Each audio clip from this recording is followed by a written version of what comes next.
زمین اور آسمان سے زیادہ قیمتی ہے۔ اللہ نے فرشتے کو انسان کی صورت میں بٹھا دیا۔ اب یہ گزرتے ہوئے علیک سلیک کوئی کہاں جا رہے ہو، فلاں جگہ، کس لیے جا رہے ہو؟ اپنے مسلمان بھائی سے ملنے کے لیے۔ کوئی قرضہ لینا تھا، کوئی چیز سامان بیچنا تھا، یا کوئی اور وجہ تھی۔ اگر یہ بھی ہو تو اس کے الگ ثواب ہے، لیکن یہ تو خالص اللہ، یہ نہیں کہ بھی قرضہ لینے کے لیے جانا منع ہے اور جو ہے اس سے سودا کرنے کے لیے جانا منع ہے، اس کا وہ الگ باب ہے، وہ الگ چیپٹر ہے، اس کا ثواب الگ ہے۔ یہ تو خالص اللہ ہے۔ تو فرما اللہ کی نہ کوئی جو ہے وہ قرضہ لینا ہے، نہ کوئی اور وجہ ہے، میرا مسلمان بھائی ہے۔ تو فرما سن لو، میں اللہ کا فرشتہ ہوں اور تمہیں یہ خوشخبری سنانے آیا ہوں کہ وہ تمہارے جسم کی پاکیزگی جس کے ذریعے تم جنت میں داخل ہو گئے، تو اس قدم اٹھانے پر اللہ نے تمہیں پاک کر دیا، طبتا، اور تمہارا یہ عمل بھی پاکیزہ کہ پاکیزہ اعمال کی وجہ سے جنت میں داخل ہو گئے، تمہارا چلنا بھی جو ہے یہ پاکیزہ ہے، اور چند قدم اٹھانے کی وجہ سے اللہ نے جنت میں تمہارے لیے ایک جنت کا محل تیار کر دیا۔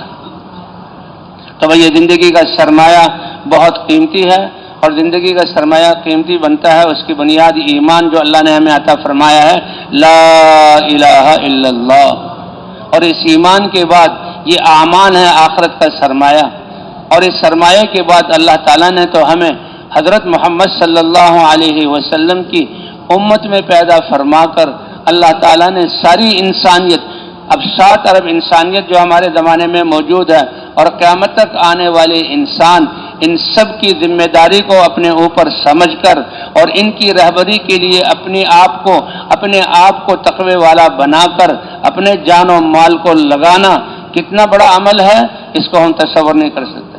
میں ملک کا بادشاہ ہوں، میرے ذمے ملک کے تمام شعبے ہیں، صرف چند سالوں کے لیے، اور دنیا کے یہ چند حالات ہیں، اس کے لیے بادشاہ اپنے آپ کو کتنا بڑا ذمہ دار سمجھتا ہے، اور اللہ نے 7 ارب انسانیت، ان کی دنیا کے سارے معاملات اور موت کا مرحلہ ان پر آنے والا ہے وہ اچھا ہو جائے، فرشتے ان کے پاس آئیں گے، قبر میں ان کا رکھا جانا یہ اچھا ہو جائے، قبر ان کے لیے جنت کا باغ بن جائے، اور ایمان اور دین کی نور کو لے کر یہ اللہ کے سامنے پیش ہوں، اور اللہ ان کو دیکھ کر خوش ہو اور جہنم سے بچا کر ان کو جنت میں داخل کر دیا جائے۔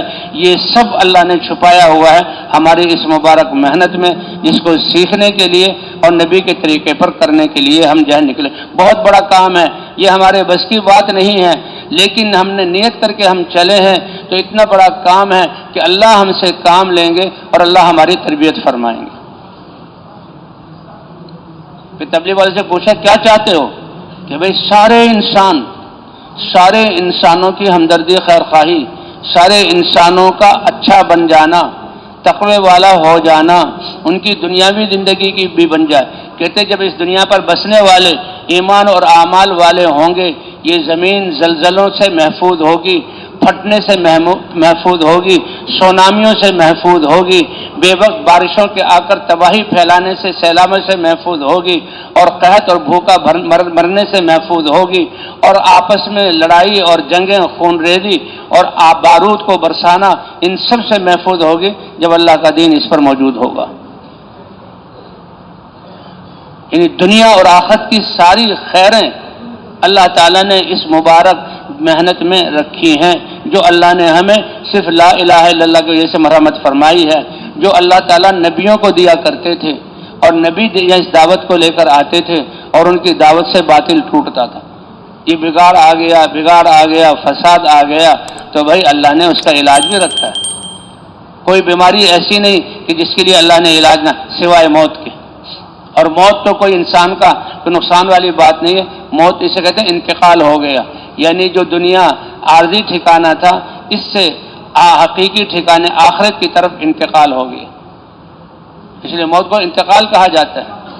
اور یہ ہر ایک کو آنی، کل نفس ذائقۃ الموت، موت کا مزہ ہر ایک نے چکھنا ہے، لیکن کیا ہے وَإِنَّمَا تُوَفَّوْنَ أُجُورَكُمْ يَوْمَ الْقِيَامَةِ، لیکن ایمان اعمال والوں، دعوت کی محنت والوں، خوش ہو جاؤ اور جو ہے اپنے آپ کو سعادت مند سمجھو کہ تمہارے دل کی نیات اور جذبات سے لے کر سارے اعضاء کی حرکت سے لے کر اور پوری زندگی کے اعمال کا اللہ تعالیٰ پورا بدلہ عطا فرمائیں گے۔ انما توفون اجورکم یوم القیامہ، کوئی کمی نہیں ہوگی ان اللہ لا یظلم مثقال ذرۃ، یہ جو سورج نکلے گا ابھی اور روشنی سے ذرات ہمیں نظر آئیں گے، اس کے برابر بھی اللہ کسی کے حق کو دبائیں گے نہیں، یا کسی کی گناہ کسی دوسرے پر نہیں ڈالیں گے۔ ان اللہ لا یظلم مثقال ذرۃ، تو بھئی اللہ نے ہمیں انسان بنا کر ایمان دے کر حضور صلی اللہ علیہ وسلم کی امت میں پیدا فرمایا اور یہ مبارک دین مرحمت فرمایا۔ یہ دین ہے، اس کی آخرت کی تیاری کے لیے ہم آئے ہیں۔ اس لیے حضور صلی اللہ علیہ وسلم نے فرمایا، اے معاذ ایاک والتناؤب، ان صلاحیتوں کو دنیا کے اچھا مزے والا بنانے میں خرچ نہ کرنا۔ یہ دنیا مزے کی جگہ ہے ہی نہیں۔ ہاں خوشی اللہ دیں، وہ تو اللہ دیں گے، اللہ کا وعدہ ہے۔ تمام نعمتوں کے باوجود انسان کو جو ہے وہ خوشی نہ ملے کہ جی کیا حال ہے کہ محل ہے لیکن کاٹنے کو آتا ہے، اطمینان نہیں ہے۔ کیا حال ہے کہ بیوی بہت خوبصورت ہے لیکن معاملات ایسے ہیں کہ میری رات تو ایسے جیسے انگاروں پر گزر رہی ہے۔ کیا حال ہے، بچے سب بہت خوبصورت اور بڑے اچھے بچے ہیں اور سب کچھ گھر میں موجود ہے لیکن اطمینان نہیں ہے۔ تو اطمینان کے بغیر تو یہ سب ایک جو ہے خول ہے بجنے والا، الا بذکر اللہ تطمئن القلوب، ان سب کے ہوتے ہوئے یا کچھ کے بھی نہ ہوتے ہوئے یا کچھ ہوتے ہوئے یا کچھ نہ ہوتے ہوئے اور مخالفت کے حالات میں ہوتے ہوئے اطمینان دینے والی ذات کس کی ہے؟ اور اطمینان کیا ہے؟ اللہ کے ذکر، اللہ کا ذکر، سبحان اللہ، یہ تو زبان کا ذکر، اللہ کا ذکر ہے، اللہ کو یاد کرنا لا الہ الا اللہ کی صورت میں۔ اگر کوئی ذات کی جس کی میں عبادت کروں، جس کو مانوں، وہ کون ہے؟ اللہ ہے۔ اس بات کا احساس اس ذکر پر، اور ہر وقت پھر زندگی پوری جو ہے کسی لمحے بھی ہم اللہ کے حکم سے خالی نہیں، کیونکہ اللہ نے کون سا دین مرحمت فرمایا؟ الیوم اکملت لکم دینکم واتممت علیکم نعمتی ورضیت لکم الاسلام دینا۔ دین اسلام وہ ہے جو ہم نے تمہارے لیے پسند کیا۔ یہ سب سے آخر میں پورا قرآن اترنے کے بعد الحمدللہ رب العالمین کہ یہ نماز میں یہ سورہ فاتحہ یہ دعا ہے، اور سب سے بڑی حاجت ہدایت کا مانگنا ہے، اور ہدایت انبیاء کا، صدیقین کا، شہداء کا اور صالحین کا راستہ ہے۔ اس دعا پر اللہ نے فرمایا، لو پوری قرآن ہدی للمتقین، جو اپنے آپ کو یہاں روشن زندگی، معطر زندگی اور پاکیزہ زندگی والا بنانا چاہتے ہیں، ان کے لیے ہدایت ہے۔ اور اس کا پہلا قدم الذین یؤمنون بالغیب، اور دوسرا قدم ویقیمون الصلاۃ، جی ہاں، اور جو اللہ کے اتارے ہوئے علم پر یہ ایمان رکھتے ہیں۔ تو بھئی اللہ تعالیٰ نے ہمیں دنیا میں بھیجا ہے، یہ تھوڑی سی زندگی دی ہے آخرت کے سرمایے کے لیے۔ دنیا میں نعمتیں اللہ دیں گے، اس پر اللہ کا شکر ادا کریں، لیکن صلاحیتوں کو جو لگائیں گے وہ اللہ کو راضی کرنے میں آخرت تجارت کرنا ہے۔ یہ اللہ کا حکم ہے کہ وہ تاجر جو اپنی تجارت میں سچا ہو، امانت دار ہو، انسانیت کی ہمدردی کے لیے کہ لوگوں کو مناسب قیمت پر ان کی چیزیں مل جائیں اور ان کے بچوں کی، ان کے گھر کی ضرورتیں پوری ہو، تو یہ وہ تاجر جو اپنی تجارت میں سچا ہو، امانت دار ہو، قیامت میں اللہ انبیاء، صدیقین، شہداء اور صالحین کے ساتھ حشر فرمائیں گے۔ وہ زمیندار جو زمیندارہ کر رہا ہے کہ بھئی میں زراعت کروں، اللہ مجھے بھی رزق دے اور یہاں ہر گھر میں رزق پہنچے، حتیٰ کہ جو کہتے ہیں کہ جو دانے ہوتے ہیں اور اس پر جانور آتے ہیں کھاتے ہیں اور اس سے یہ پریشان نہیں ہوتا، تو جانوروں پر بھی صدقہ کرنے کا ثواب لکھ دیا جاتا ہے۔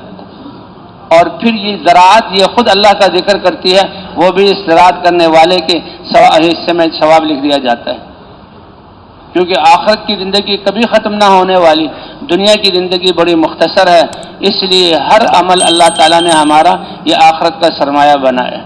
اور اس کے لیے حضرات انبیاء کرام آتے تھے اور وہ لا الہ الا اللہ کی دعوت دیتے تھے، اللہ کی پہچان کرا کر اللہ کے دین پر چلاتے تھے، اور عبادت ہماری صحیح ہو اس کے لیے اللہ نے ہمیں نماز جیسی عبادت عطا فرمائی کہ نماز یہ تو مومن کا معراج ہے۔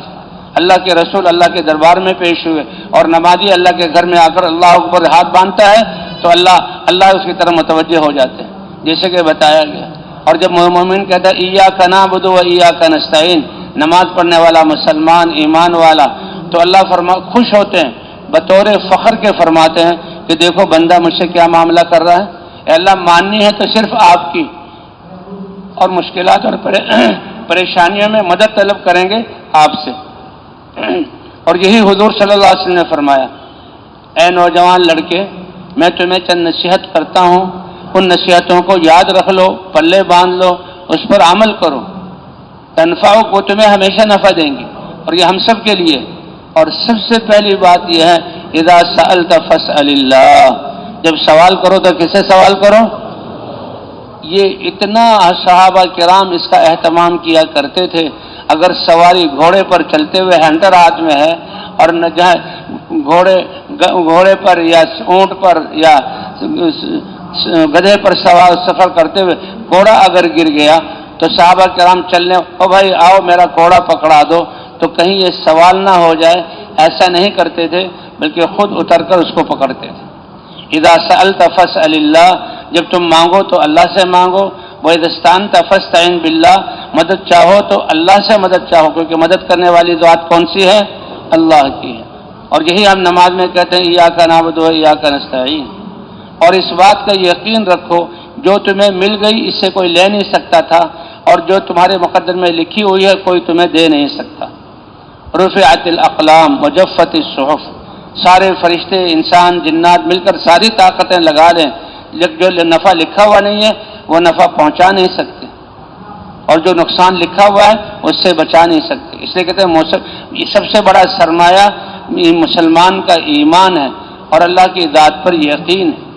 انا عند ظن عبدی بی، میرا بندہ جیسا میرے ساتھ یقین کرے گا ویسے ان کے ساتھ میں معاملہ کروں گا۔ حضرات انبیاء کرام یہ تو ایمان کی دعوت لے کر آنے والے تھے، اللہ نے کیسے مدد فرمائی۔ ابراہیم علیہ السلام کو اللہ آگ کو بجھا دیتے، ہواؤں کے پانی کے ذریعے بجھا کر ہواؤں کے ذریعے اس کو پانی میں بہا دیتے اور زمین صاف ہو جاتی۔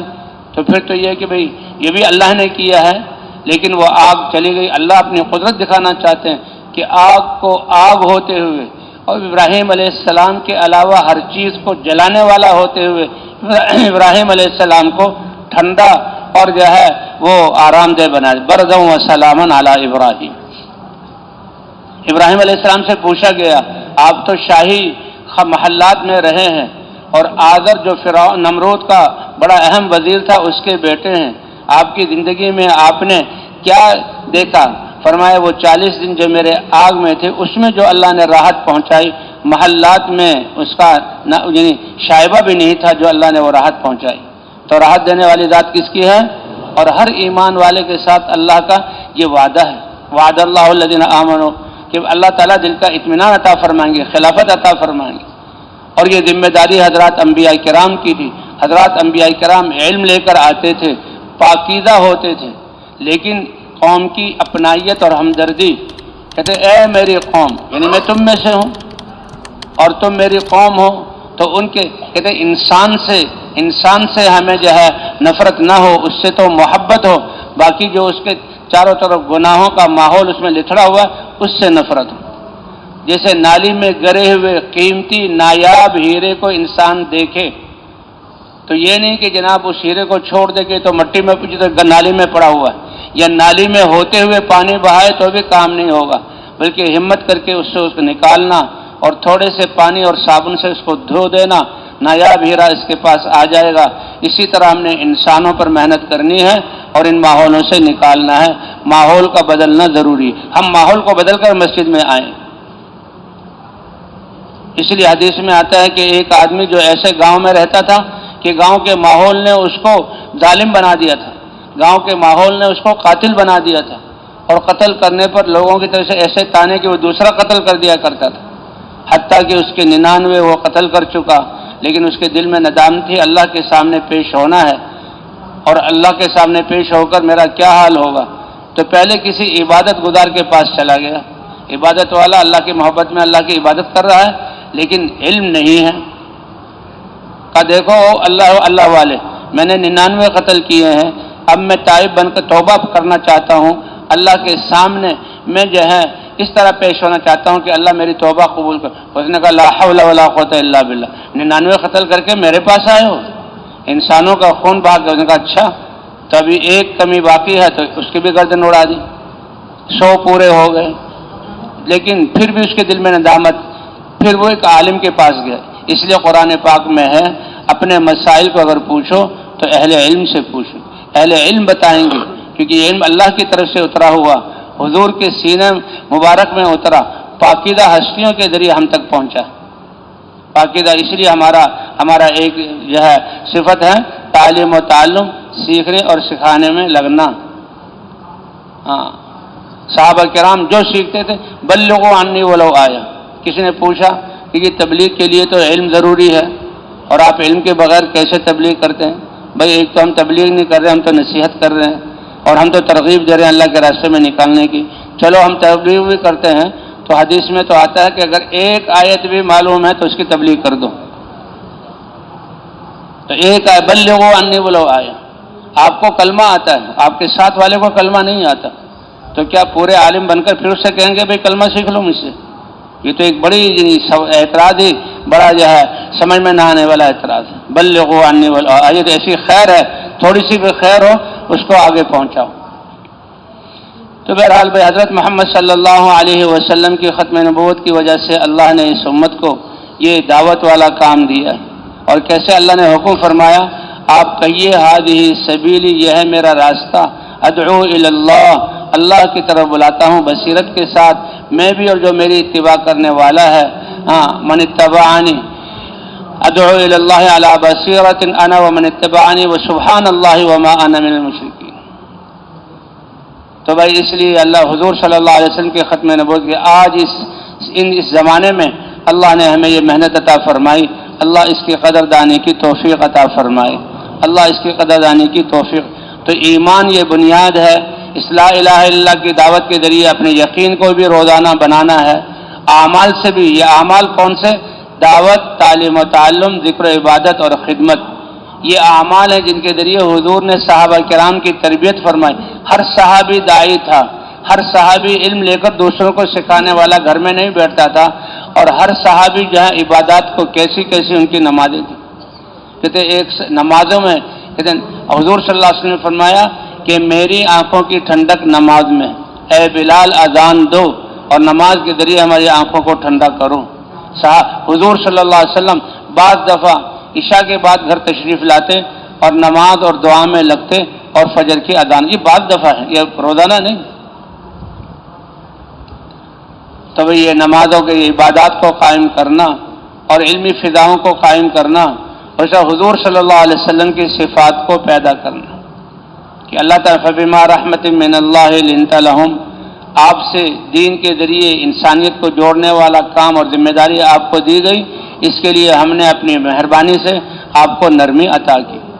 اگر آپ سخت دل والے اور سخت گفتگو والے، ماتھوں پہ تیور والے ہوتے، باوجود سید الانبیاء ہونے کے اور صحابہ کے جانثار ہونے کے، پھر بھی جس طرح اب جمع ہے اس طرح صحابہ جمع نہ ہو جاتے ہوتے بلکہ بکھر جاتے۔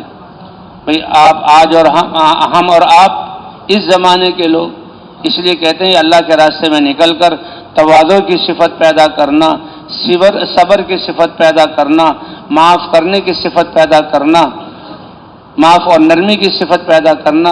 ان اللہ یعطی علی الرفق ما لا یعطی علی العنف، آدمی بہت سخت عمل کرتا ہے، مشقت میں ڈالتا ہے، لیکن ہر وقت ماتھے پہ جو ہے غصہ رہتا ہے، ناک چڑھی رہتی ہے، تو اس پر اللہ وہ نہیں دیں گے۔ دوسری طرف ایک نرم آدمی اللہ تعالیٰ اس پر جو اس کو درجات دیں گے۔ حضور صلی اللہ علیہ وسلم صحابہ کی مجلس میں ایک صحابی وضو کر کے آئے، داڑھی سے پانی جو ہے ٹپک رہا تھا، جوتیاں بغل میں لی ہوئی تھی۔ ان کے آنے سے پہلے آپ صلی اللہ علیہ وسلم نے فرمایا دیکھو ایک جنتی آدمی اب تمہارے بیچ میں آنے والا ہے۔ صحابہ بڑے چوکنے ہو گئے، بڑے خوش ہو گئے، کون سی وہ ہستی ہوگی؟ تو ایک صحابی داخل ہوئے اسی حالت میں اور بیٹھ گئے۔ دوسرے موقع پر پھر حضور صلی اللہ علیہ وسلم نے فرمایا کہ دیکھو ایک جنتی، اگر تم جنتی کو دیکھنا چاہتے ہو، خوش ہونا چاہتے ہو، تب ایک جنتی آدمی ہے۔ وہی صحابی اسی حالت میں داخل ہوئے۔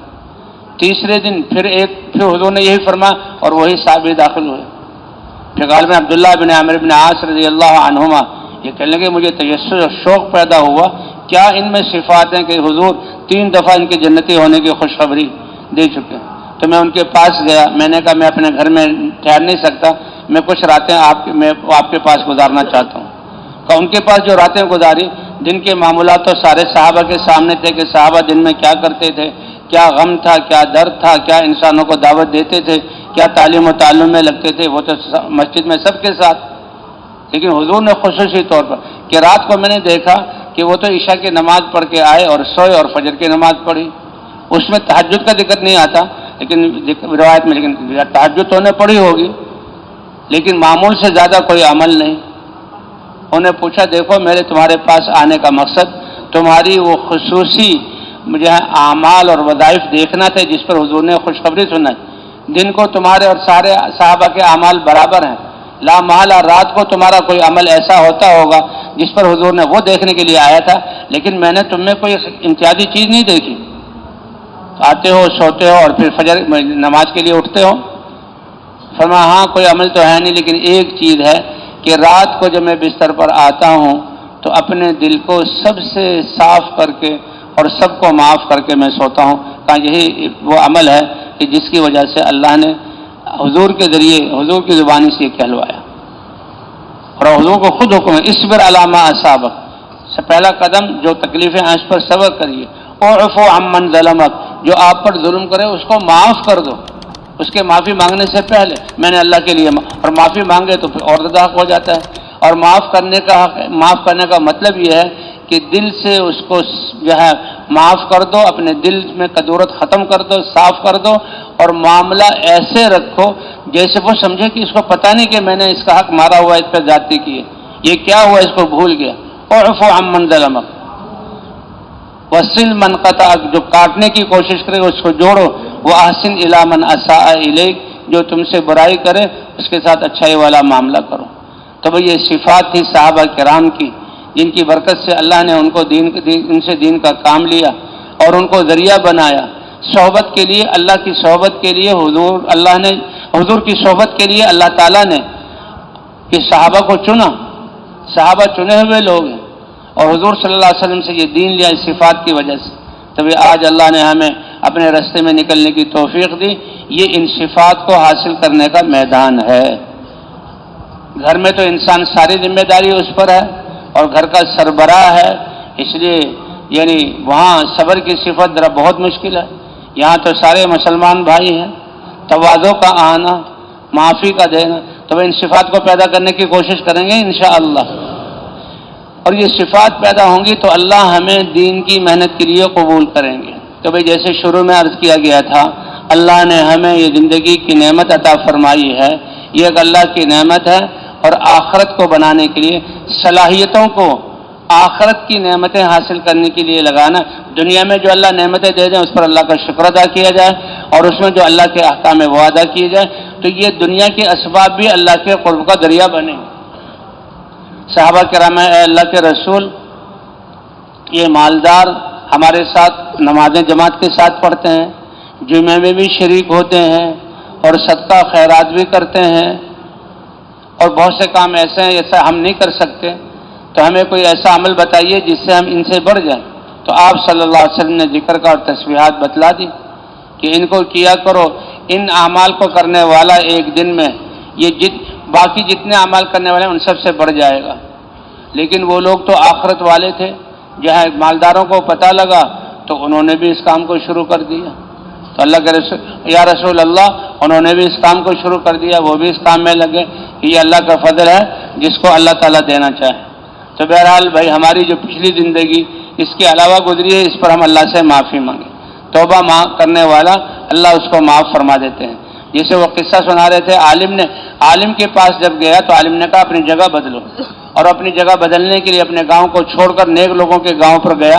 اس نیت اور نکلنا اللہ کو اتنا پسند آیا کہ یہ اس کی زندگی کے آخری مراحل تھے۔ بیچ میں پہنچنے سے پہلے اس پر جو ہے موت کا حملہ ہوا، اس نے گرتے ہوئے بھی اپنے آپ کو سرکایا کہ کاش شاید کہ میرا یہ سرکانا اس پر اللہ، اور واقعی اللہ کو رحم آ گیا۔ تو رحمت کے فرشتے اور جہنم کے فرشتے دونوں آ گئے۔ جہنم کے فرشتے کہیں 100 کا قاتل ہے، کوئی خیر اس کی زندگی میں ہے ہی نہیں، قتل کرنے والا، تو اس کو جہنم میں لے جائیں گے۔ اور وہ رحمت والے فرشتے کہیں کہ تائب بن کر اللہ کی طرف متوجہ ہو کر آیا ہے، اپنا وطن چھوڑ کر جا رہا ہے، اس لیے ہم لے جائیں گے۔ تو اللہ تعالیٰ نے حکم دیا کہ دونوں فاصلوں کو ذرا ماپ لو، جس کے قریب ہو، اگر نیک لوگوں کے گاؤں میں سے تو یہ نیک لوگوں میں شمار ہوگا۔ تو فرماتے ہیں کہ حالانکہ وہ ایک بالش اپنے گاؤں کے قریب تھا، لیکن اس کی یہ ندامت اور گرتے ہوئے اپنے آپ کو آگے بڑھانا اللہ کو اتنا پسند آیا، اللہ نے زمین کو حکم فرمایا، اے یہ فاصلہ جس کو طے کہ تم ذرا لمبے ہو جاؤ، اور جہاں جانا چاہ رہا تم سکڑ جاؤ، ایک بالش کا فرق تھا، اس طرف زیادہ قریب تھا، اور اللہ نے حکم دیا اور رحمت کے فرشتے جنت میں اس کو لے گئے۔ تو بھی ہمارا اللہ کے راستے میں نکلنا، اپنے محل اپنے علاقوں کو چھوڑنا اور مسجدوں میں آنا، یہ کتنی بڑی بات ہے۔ اس لیے کہتے ہیں کہ ہمارے توجہ اللہ کی طرف، ہمارے جذبات پاکیزہ، ہماری نیت خالص، اور اس اوقات کی حفاظت ان اعمال میں گزارنا، اور پوری دنیا کے انسانوں کو ان اعمال پر لانے کی نیت کرنا۔ تو وہ نیت کرتے ہیں انشاءاللہ، سکھائیں گے اللہ تعالیٰ، تربیت کریں گے اللہ تعالیٰ، قبول کریں گے اللہ تعالیٰ، اور ہدایت کا ذریعہ بنائیں گے اللہ تعالیٰ، کہ جی ہم پوری دنیا کے انسانوں کو صحیح رخ پر لانا، یہ تو بڑا مشکل کام ہے۔ مشکل تو جب ہم یہ کہیں کہ ہمارے کرنے سے ہوگا، یہ تو اللہ کی مدد سے ہوگا، اور اللہ ہماری قربانی پر، صفات اور مجاہدوں پر مدد فرمائیں گے، اور اللہ کی مدد سے یہ کام چلے گا۔ ان تنصر اللہ ینصرکم وینصرکم اللہ فلا غالب لکم، اگر تم اللہ کے دین کی مدد کرو گے اللہ تمہاری مدد کریں گے، اور جب اللہ مدد کریں گے تو کوئی چیز تم پر غالب آ نہیں سکتی۔ اور ہم بعد والے زمانے میں ہیں، نہ حضور کے زمانے کی برکات دیکھی ہے، نہ حضور کی زیارت ہوئی ہے، نہ وہی اترنے کے مناظر دیکھے ہیں، نہ فرشتوں کو اترتے ہوئے دیکھا ہے۔ ہم تو ایمان کی بنیاد پر اللہ کو ایک رب مانتے ہیں، لا الہ الا اللہ، اور اسی ایمان کی بنیاد پر حضرت محمد صلی اللہ علیہ وسلم کو اللہ کا رسول مانتے ہیں، اور دین اسلام میں اپنی کامیابی سمجھتے ہیں، اور اس کام کو اپنی ذمہ داری سمجھ کر اس ایمان کی بنیاد پر نکلے ہیں۔ تو حضور نے فرمایا کہ یہ بعد میں اپنے آپ کو پردیسی بنانے والے، میں ان کو توبہ کی 7 مرتبہ خوشخبری سناتا ہوں، اور اس زمانے کی قربانی کرنے والوں کی قیمت یہ ہے کہ اس زمانے میں جو قربانی کرنے والا ہوگا 50 آدمیوں کی قربانی کے بقدر اللہ ثمرات مرتب فرمائیں گے، یعنی 50 گنا اللہ اس کے نتائج دیں گے۔ صحابہ کرام کو اللہ جزائے خیر عطا فرمائے، اے اللہ کے رسول یہ 50 انہی لوگوں میں سے ہوں گے؟ یہ بھی بہت بڑی بات ہے۔